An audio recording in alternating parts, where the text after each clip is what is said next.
Welcome to the 700 Club. The Taliban will kill everybody, and they will torture them in front of their family and kill them. That dire warning comes from an Afghan interpreter for the U.S. military.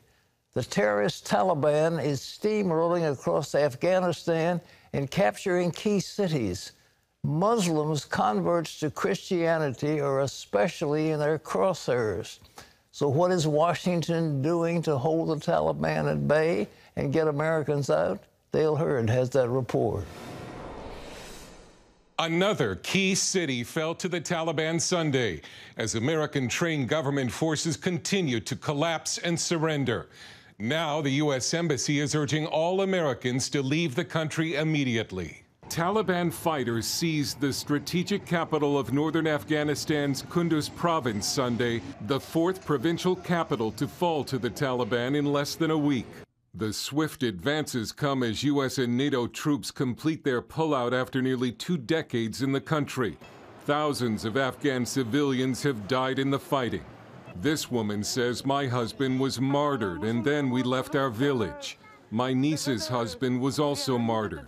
Some Taliban fighters are already secretly inside the capital of Kabul, waging an assassination campaign. The director of the government media center was shot and killed Friday, just days after an assassination attempt on the defense minister. After the U.S. spent billions of dollars training and shoring up Afghan forces, several pro-government commanders have surrendered to the Taliban without a fight. Similar scenes happened when the U.S. pulled out of Iraq in 2008. Eventually, the rise of the ISIS terror group forced the U.S. to return. The former U.S. ambassador to Afghanistan, Ryan Crocker, told ABC he still expects a strong defense from pro-government forces in the large cities, but that the U.S. must speed up efforts to get Afghans who helped American forces, like translators, out of the country. What needs to be done right now is to ramp up the evacuation, get more flights in faster. The Taliban will kill everybody, and they will torture them in front of their family and kill them. Former missionary to Afghanistan and author John Weaver says Muslim converts to Christianity are in special danger. There are a few thousand Muslim background believers who are following Jesus now. They love Jesus. They meet in houses. It's a small group type of a venue. It is slowly spreading, but it is very dangerous, very difficult for them. In a clear sign of panic from Washington, the U.S. dispatched B-52 bombers and Spectre gunships to Afghanistan Friday to try to hold the Taliban at bay, killing as many as 500 of the fighters. Dale Hurd, CBN News. It's a tragedy, ladies and gentlemen. CBN Middle East Bureau Chief Chris Mitchell is with us now. Chris, what will the wider consequences be if the Taliban retakes Afghanistan? Well, Pat, right now, Iran, Russia, China, they're all taking notes about what's happening here.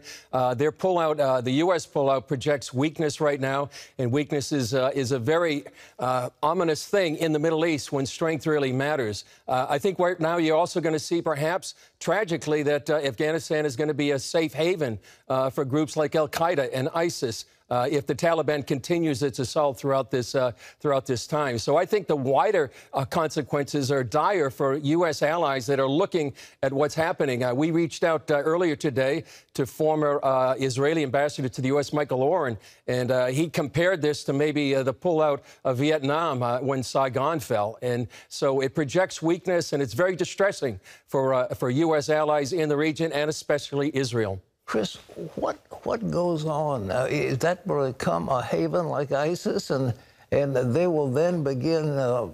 Where will they go from Afghanistan? Are they going to go after Pakistan? Who's next? Well, it could be. It could be, tragically, like I said, a safe haven like it was before 9/11, where al-Qaeda set up their headquarters. It also is the advantage of Iran. Iran is looking closely at what's happening here.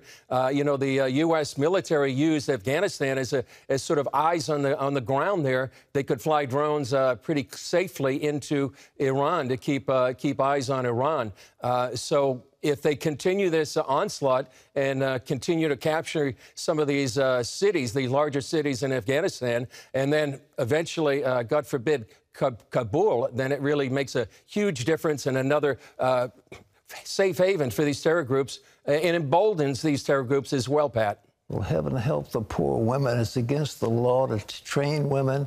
Women are beaten. I mean, it's just horrible. Let's talk about the conflict between Lebanon and Israel.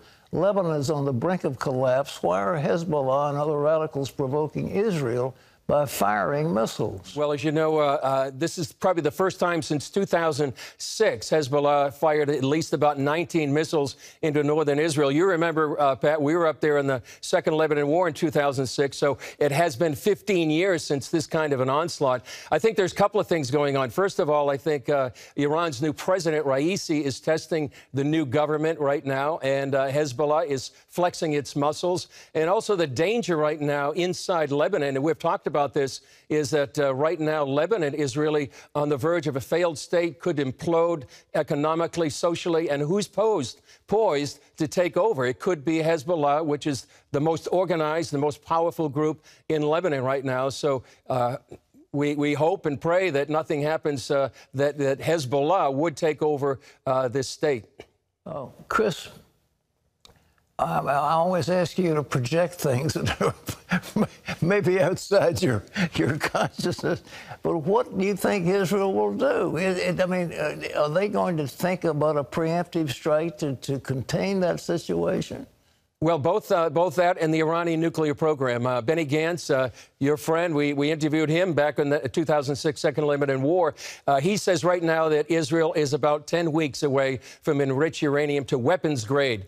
So it remains to be seen what and if Israel will do anything. They're also looking at the U.S. negotiating with Iran, the renewal of the Iranian nuclear program. And that could be a time when Israel feels it does need to take a preemptive strike. Well, thank you, Chris. Well, in other news, now that the Tokyo Summer Olympics are over, the Winter Games will be next year. And guess what?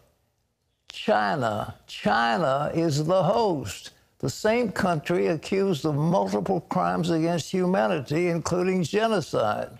That's why lawmakers and other human rights activists are calling for a boycott of the 2022 Winter Olympics in Beijing. Caitlin Burke has that.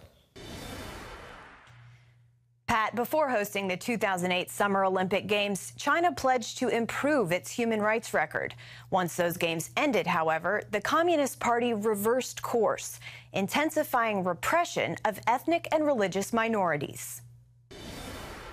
They realized they had gotten everything that they wanted, which was the approval of other countries. More than a decade later, the situation is so bad there that China expert and author Gordon Chang says it's hard to fully conceive. China's crimes against humanity, including genocide, are comparable to what the Third Reich did prior to the mass exterminations that began in 1941. These are atrocities that the world has not seen for decades. There's over 1 million Muslim Uyghurs in concentration camps as we speak. The women are partitioned off when they get there and forced into forced abortions, forced sterilization, mass rape campaigns. It's horrific and disgusting. Add that to what's happened in the complete erasure over years of the Tibetan Buddhist culture. The Chinese Communist Party is in an absolute war with any type of religious liberty. Several lawmakers, including Representative Mike Waltz, have pushed the International Olympic Committee for years to move the upcoming games out of China. Seeing little to no progress, they're now calling for a boycott. I just can't imagine seeing the American flag flying there because essentially to President Xi, who's a dictator, it'll be the entire world shrugging their shoulders, turning a blind eye, and saying essentially, tacitly, all of that is okay. Waltz points to the past when we should have boycotted a host country and didn't. 1936 in Germany.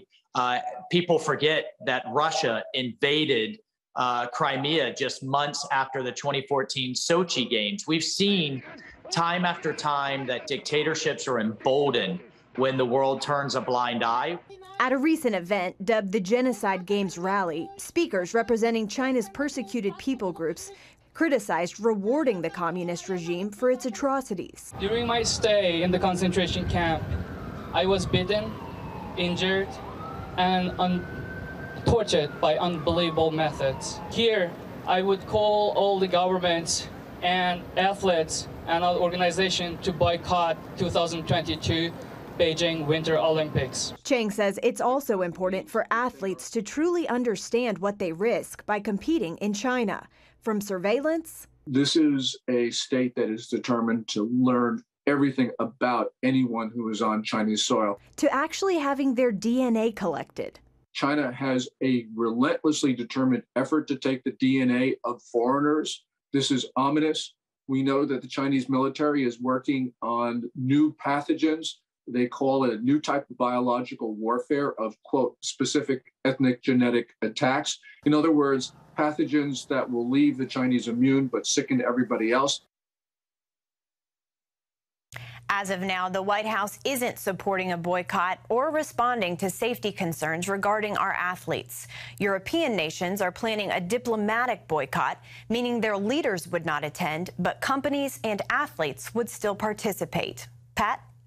Well, does the public support this boycott? Are most Americans even aware of China's human rights abuses?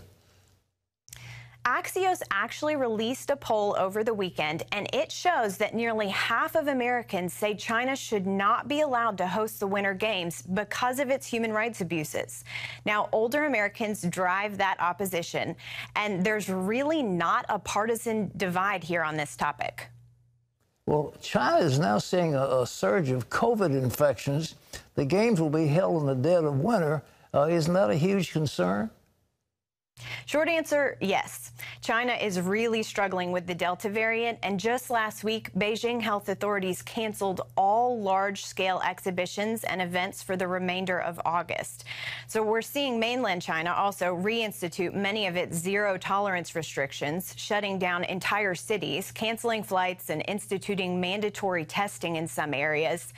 The 2022 Winter Olympics are set to take place in February, which is the same month that infections peaked in China back in 2020. So trying to figure out how to cut down on transmission risks ahead of the Olympics is definitely going to be a top priority. Caitlin, we really appreciate that. Ladies and gentlemen, you want my take on it. I don't think we ought to reward China for anything. And you say, well, look, it's the athletes. They work so hard to get a place. This is winter, they want to be skiers, they want to have ice skating and all that. Well, that's nice, but the truth is we cannot allow it. At this point, tough luck. The athletes are just going to have to wait for another time or else go practice their sport someplace else. But we cannot, as a nation or as a world, reward China anymore. That is one of the most vicious dictatorships that has ever emerged on the human scene, and they need to be isolated because they're doing everything they can to take hegemony for the world. They don't just want to be the middle kingdom, they want to be the kingdom of the whole earth. And it is a threat economically, militarily, and socially to every human being on the face of this planet. And we should not in any way reward them